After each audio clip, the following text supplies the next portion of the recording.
This is an emergency action notification requested by the White House. All EAS participants will follow activation procedures in the EAS operating handbook for a national level emergency. The President of the United States or one of his representatives will shortly deliver a message over the emergency alert system. Please stand by.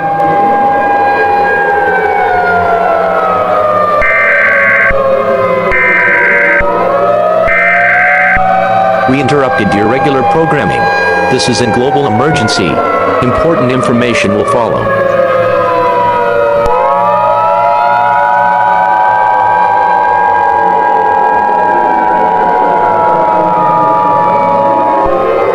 Stand by. The President of the United States, or one of his representatives, will be speaking on all stations shortly. Ladies and gentlemen, the representative, Kevin McCarthy, will be speaking on all stations shortly. Please stand by.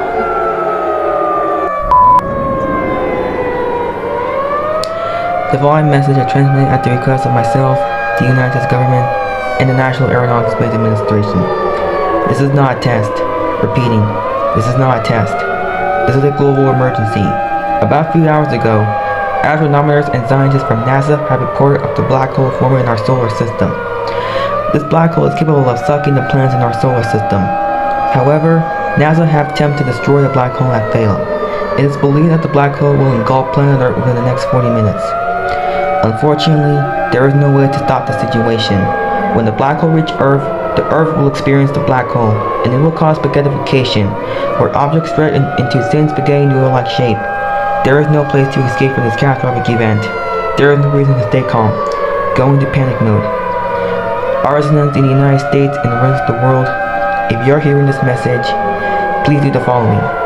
Gather with your family members, friends, pets, loved ones, relatives, and objects that make you comfortable and prepare for the end. If you're a part of a religion, pray to your God or goddesses and repent. To prevent have committed suicide due to this event. I also love the quote from the Bible to play on the emergency alert system for the final time. Romans 6:23. For the wages of sin is death, but the free gift of God is eternal life in Christ Jesus our Lord. After this message ends, all television and radio stations will sign off with one last playing of the national anthem. Your government thanks you for your cooperation during this emergency, but the end is near. Thank you for being part of the American dream. May God bless you all, and God bless the United States of America and the world. This concludes our operations under the emergency alert system. The national anthem will play for the final time. May God bless you all in heaven. Thank you and goodbye.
you.